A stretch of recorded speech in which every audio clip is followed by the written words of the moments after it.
3, 2, 1. From the mic to your ear, the Calitraveler Podcast Show is here. Created on Anchor.fm and distributed worldwide on various listening platforms. This is the Calitraveler Podcast Show.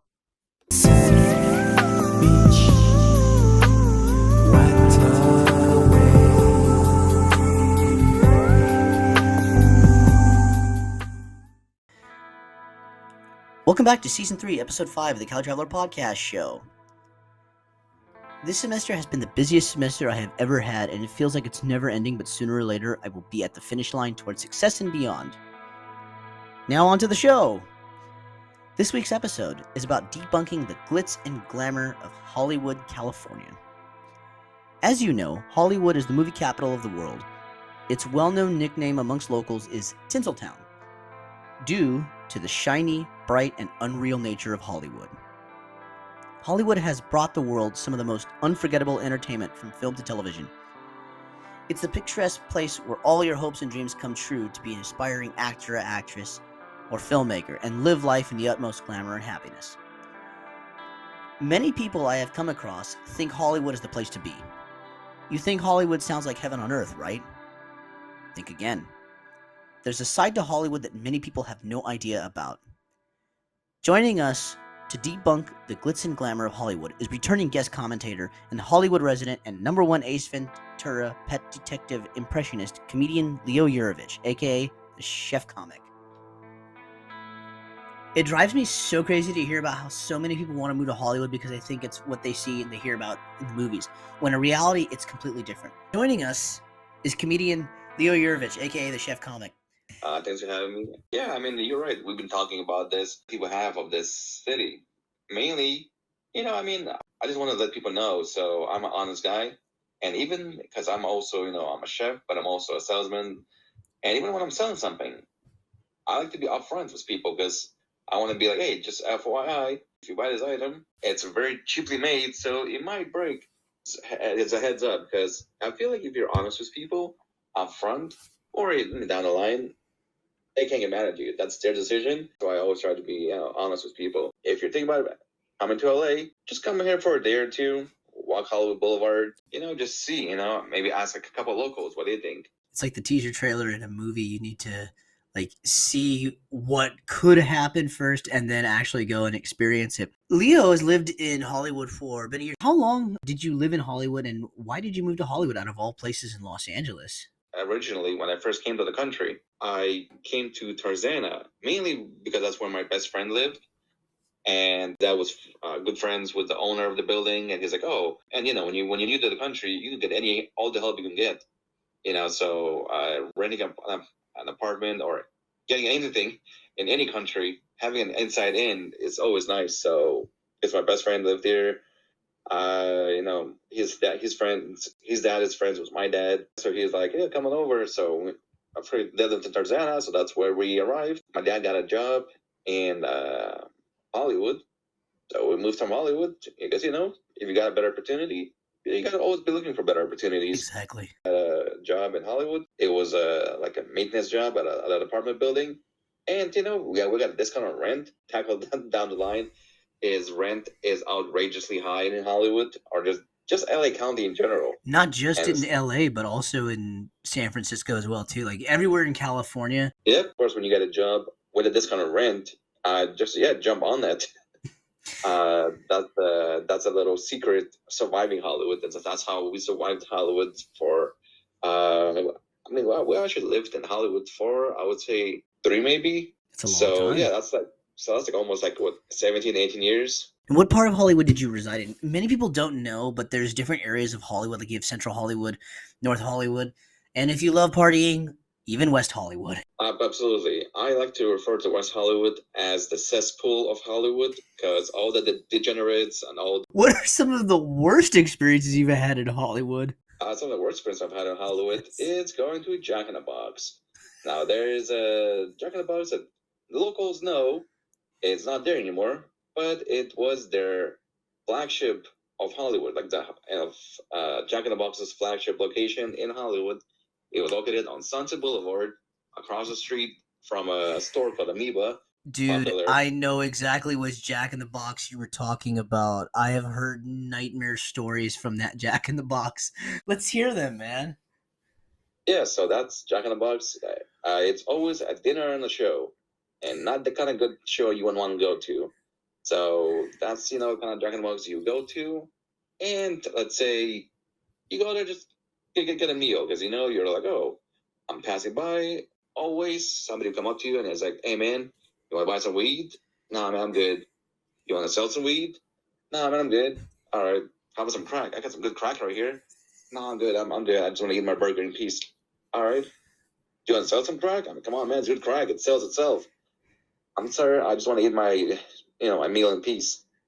Girl sitting next to you and it's like, hey, one stabbing a week at that Jack in the Box. I haven't witnessed any, but I witnessed many fights. And it's like, what are you talking about? You out of ranch? Oh, hell no. I'm going to beat you up.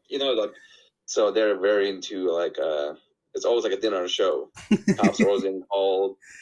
So yeah, anything goes at that Jack in the Box. But yeah, they closed it down and they moved it to a different location. Now, if you go to that different location, it's by Vine Street. It's not on Vine Street, but it's by Vine Street. Mm. That Jack in the Box was built, I believe it's 2019 or 2018. Mm. But it says it was actually built in 2019, but it says built since 2018. So I'm like, damn, you guys are just lying right off the back.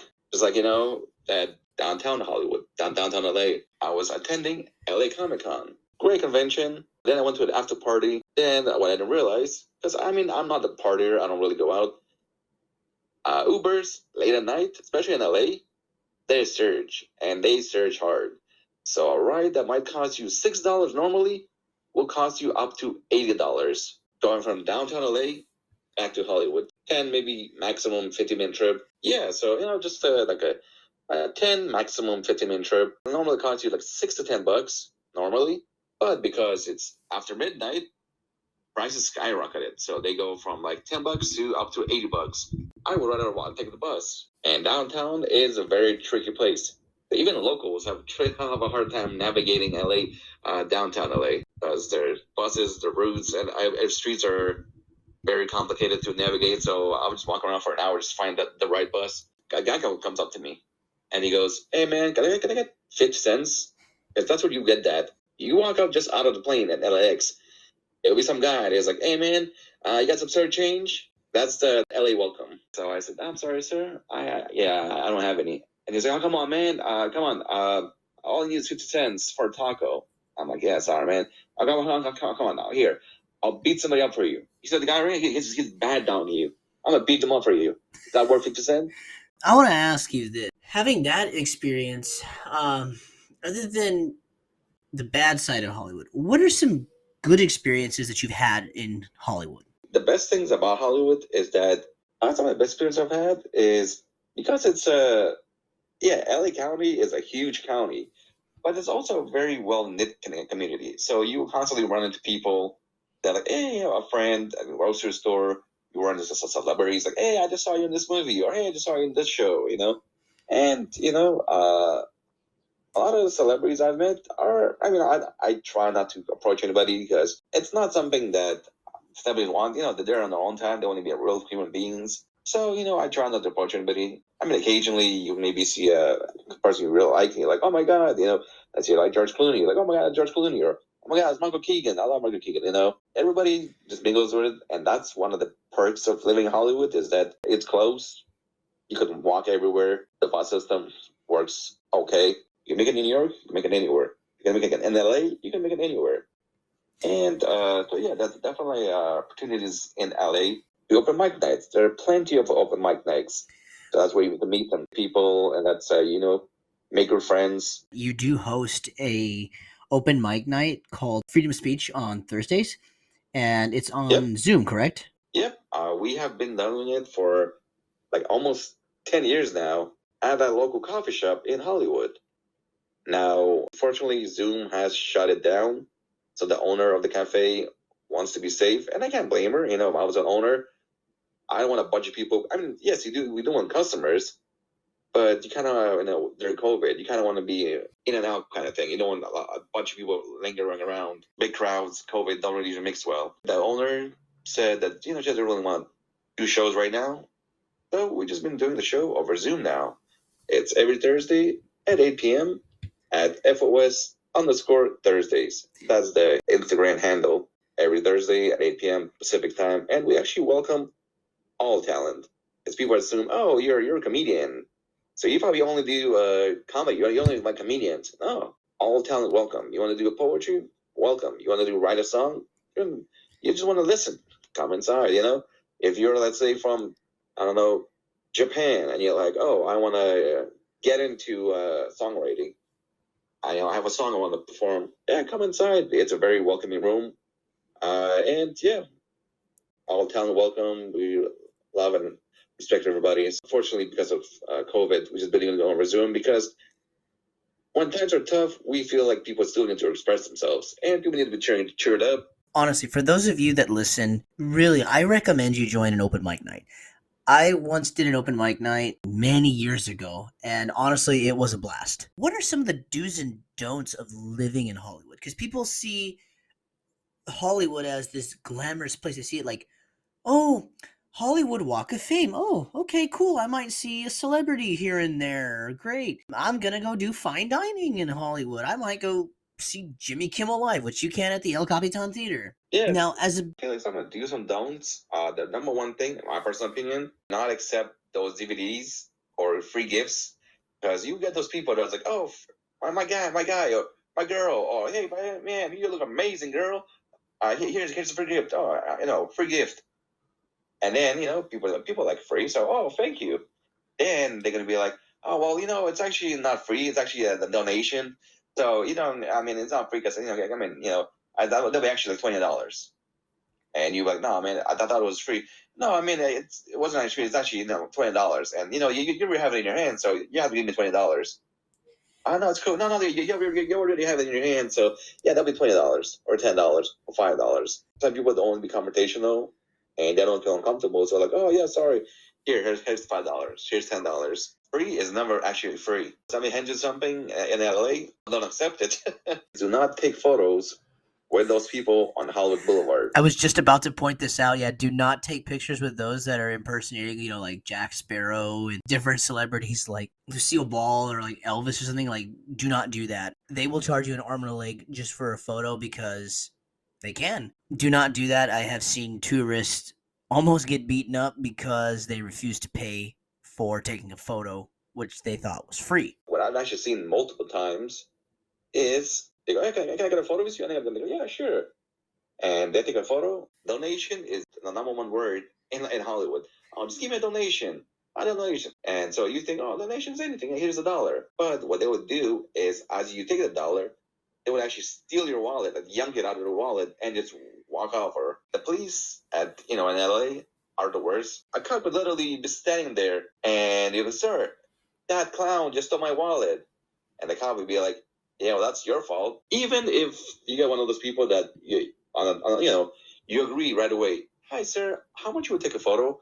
And if they say, oh, it's just a donation, go, it's $5 good? Yeah, sure, $5 good. They or their friend could run out of nowhere, steal your wallet, and just run off. Or they could just grab a whole bunch out of your wallet, like a big chunk. Like, oh, that's good. And it's just like a big chunk, and that's it. I will say, personally, I was on a date with this girl. She was from Russia. Of course, she's like, I'm going to take a picture with Charlie Chaplin. Yeah, sure. So we took a photo, and I would say, yeah, how much? And she said, oh, donation. So back then, I was cheap. I'll admit it. So I was like, oh, yeah, here's $1. Because, my mind is like a tip. Here's $1. Luckily, that guy did not beat me up. But I have seen and heard horror stories. I just want to say my personal experience. I've had a good experience. And I'll give it $1. He wasn't happy about it because he was expecting more. But I guess, he's like, oh, that guy's broke. There's nothing in his wallet to steal, so all right, fine. $1's fine. Why not tell people about the zombies that come out at night at Hollywood? I mean, hypothetically speaking, they're not actually zombies, but you definitely deal with crazies at night. I'll share with you guys a story, and I'm sure Leo will tell you his story. So years ago, I was in Hollywood at night. People in Hollywood at nighttime, they are literally like zombies. They're either drugged out, they're drunk, they're just overall crazy. And I remember I was in LA for a day, and there was this group of like four people that were following me, and they followed me for about a good 2 blocks. I knew that something was up, but what I ended up doing is I ended up going into like a very crowded area, and then all of a sudden they just stopped following me. I had no idea if they were going to try to rob me or whatever, but I definitely didn't want to find out what they were planning to do. Have you ever had that same experience as well too when living in Hollywood? I'm gonna be honest. I have a very oblivious mindset. I have a very oblivious point of view. Like a guy, like I was, hanging out with some friends, and a guy tried to rob me, and because I'm so oblivious, not on purpose, just like I don't notice it. I walk past it, and my friend was like freaking out. He was like, "Dude, didn't you just see that? What? The guy had a switchblade out." I'm like, "Really?" He goes, "Yeah." He was put the switchblade out, and he just walked around him. And I was like, "Oh, yeah. I guess I never noticed it. Maybe this guy was kind of like, 'Hey, give me your money,' and I just kind of like walked around him, and maybe that was just so confused, like, but I have a knife." And my friend was like, "He's like, dude, like."